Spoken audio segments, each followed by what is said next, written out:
ஆபிரகாமின் தேவனும் ஈசாக்கின் தேவனுமாகிய கர்த்தர் ನಾನು ನಿನ್ನ ತಂದೆಯಾದ ಅಬ್ರಹಾಮನ ದೇವರು ಈಸಾಕನ ದೇವರು ಆಗಿರುವ ಯೆಹೋವನು நீ படைத்திருக்கிற பூமியை உனக்கும் உன் சந்ததிக்கும் தருவேன். ನೀನು ಮಲಗಿಕೊಂಡಿದ್ದ ಈ ದೇಶವನ್ನು ನಿನಗೂ ನಿನ್ನ ಸಂತತಿಗೂ ಕೊಡುತ್ತೇನೆ. அந்த ஊர் பேர் தான் இன்னைக்கு பெத்தேல். ಆ ಲೂಜಿನ ಊರ ಈ ಹೆಸರೇ ಈ அந்த பெத்தேல்ல தான் இயேசு கிறிஸ்து பிறந்தார். கையை தட்டி சொல்லுங்க.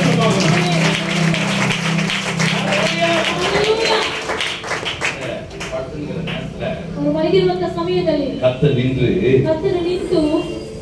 ஆபிரகாம் தேவனும் ஈசாக்கின் தேவனாகிய கர்த்தர் நீ படைத்திருக்கிற பூமி உனக்கும் சந்ததிக்கும் தருவேன். இன்னும் கல்யாணமே ஆகல. கடவுள் என்ன சொல்றாரு பாருங்க. உன் சந்ததிக்கும் தருவேன். 12 கோத்திரங்கள் பிறக்க போகிறது. 12 ஜாதிகளாய் மாறப் போகிறது. யாக்கோபுக்கே தெரியாது கர்த்தர் பேசுறார். யாக்கோபிಗೆ ಗೊತ್ತಿಲ್ಲ ಕರ್ತರು ಮಾತನಾಡುತ್ತಿದ್ದಾರೆ. ಅವನು சொல்லிட்ட கர்த்தரை பத்தி சொல்லிட்டான். ನಿಮಗೆ ಕರ್ತನ ಬಗ್ಗೆ ಹೇಳಿ கடவுள் எப்போ உங்ககிட்ட சொன்னானோ ದೇವರು ನಿಮ್ಮ ಕಡೆ ಯಾವಾಗ ಹೇಳಿದರೂ ಕೂಡ உங்களால நம்ப முடியாததா உங்களுக்கு சொல்வார். ನಿಮಗೆ ನಂಬ ಸಾಧ್ಯ ಇರುವುದನ್ನು ನಿಮ್ಮ ಬಳಿ ಹೇಳ್ತಾರೆ. அதை நீங்க நம்பணும். ಅದನ್ನು ನೀವು ನಂಬಬೇಕು. புரியுதா உங்களுக்கு? ಅರ್ಥವಾಗುತ್ತಿದೆಯಾ? ಇದರೊಳಗೆ ಇರೋರ್ಗೆಲ್ಲ ಅರ್ಥ ಆಗ್ತಾ ಇದೆಯಾ? பின்னாடி உங்களுக்கு புரியுதா?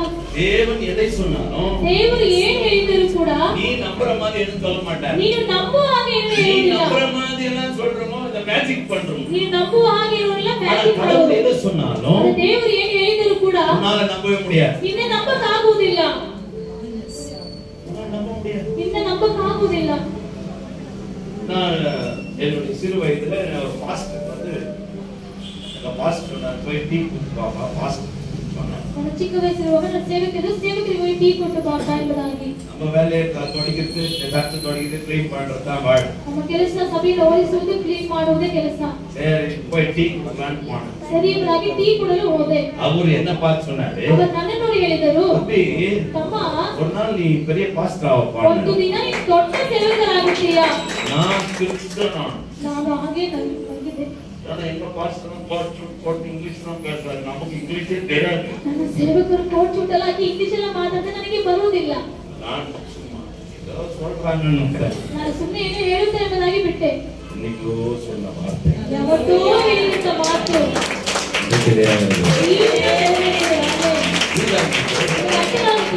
அவர் நான் பாஸ்டர்னா என்னால நம்ப முடியல. அவன சேவகரை என்ன நம்பಕಾಗುತ್ತಿಲ್ಲ. ஆனால் இன்றைக்கு நான் பார்க்கிறேன், அது ஆச்சரியமா இருக்கிறது. ಈಗ ನೋಡುತ್ತೇನೆ, ಆಶ್ಚರ್ಯವಾಗಿದೆ. அதனால இன்னைக்கு கூட நான் பாஸ்டர் மாதிரி இருக்கிறது இல்லை. ஏன்னா எனக்கு இன்னொரு சந்தேகம் பார்த்தா பாஸ்டர் ஆச்சு. ನಾನು ಇವತ್ತು ಕೂಡ ಸಂದೇಹ ಪಡುತ್ತೇನೆ ನಾನು ಸೇವಕನ ಎಂಬುದಾಗಿ.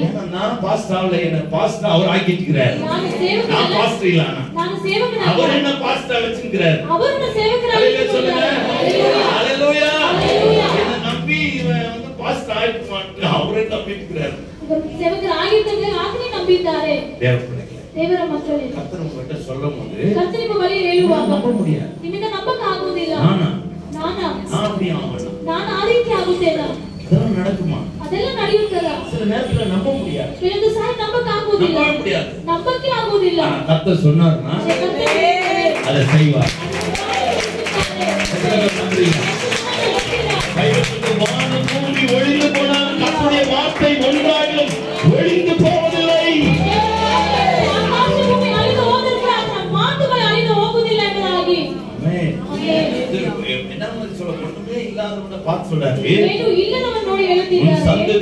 உன் சந்ததி பூமியின் தூளை போல் இருக்கும். நீ மேற்கையும் கிழக்கையும் வடக்கையும் தெற்கையும் ಪಶ್ಚಿಮ ದಿಕ್ಕು பரப்புவாய். ನೀನು ಹರಡಿಕೊಳ್ಳುವಿ. உனக்குள்ளும் உன் சந்ததிக்குள்ளும் பூமியின் வம்சங்கள் எல்லாம் ஆசீர்வதிக்கப்படும்.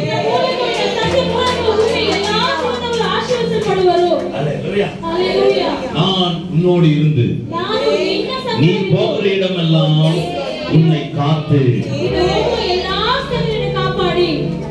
நீ எங்க படுத்திருக்கிறியோ, எங்க அநாதியா படுத்திருக்கிறியோ, இந்த தேசத்துக்கு உன்னை மறுபடியும் கொண்டு வருவேன்.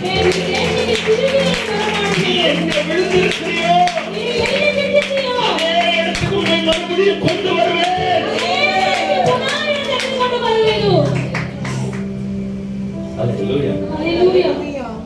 போகிற இடமெல்லாம் உன்னை காத்து இந்த தேசத்துக்கு உன்னை திரும்பி வர பண்ணுவேன்.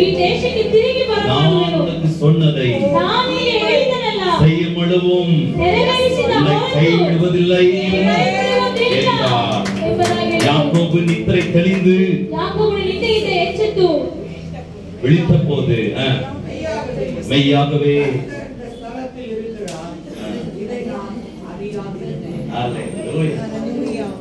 சொல்லுங்க சொல்லுங்க. இப்போ யாக்கோபு ஆண்டவர் பேசுறாரு. என்ன பேசுறாரு? எப்படி எல்லாம் ஆசீர்வதிக்க போறேன்னு பேசுறாரு. இப்போ யாக்கோபு ஒரு பொருத்தனை பண்றான் பாருங்க. படிங்க. யாக்கோபு நித்திரை தெளிந்து விழித்த போது மெய்யாகவே இருக்கிறார். நான் தான் அறியாதிருந்த சர்ச்சிலே உட்கார்ந்திருக்கிறேன். இங்க கடவுள்கிறார் தெரியாது. சபையிலே குளித்துக்கிற தேவனுக்கு இதார்க்கல ಗೊತ್ತಿಲ್ಲ. அவன் பயந்து இந்த ஸ்தலம் எவ்வளவு பயங்கரமா இருக்கிறது. இது தேவனுடைய வீடு அல்லாமல் இது வானத்தின் வாசல் என்றார். அதிகாலையிலே யாக்கோபு எழுந்து தலையின் கீழே வைத்திருந்த கல்லை எடுத்து அதை தூணாக நிறுத்தி அதன் மேல் எண்ணெயை வார்த்து அந்த ஸ்தலத்திற்கு பெத்தேல் என்று பெயரிட்டான். அந்த ஸ்தலத்துக்கு பெத்தேல் என்று பெயரிட்டான். அதற்கு முன்பு ஊரு லூஸ் என்று பெயரிட்டது. அதுக்கு முன்னாடி அதுக்கு ஊர் பேர் என்னச்சான்? லூஸ். அதான் ஃபர்ஸ்ட் சொன்னேன். படி. அந்த ஸ்தலத்திற்கு அப்போது யாக்கோபு தேவன் என்னோடு கூட இருந்து பாருங்க இங்க பாருங்க பொருத்தனை எப்படி பண்றாருன்னு. தேவன் என்னோடு இருந்து நான் போகிற இந்த வழியிலே என்னை காப்பாற்றி உண்ண ஆகாரமும் உடுக்க வஸ்திரமும் தந்து என்னை என் தகப்பன் வீட்டுக்கு சமாதானத்தோடு திரும்பி வர பண்ணுவாரானால் கர்த்தர் எனக்கு தேவனாய் இருப்பார்.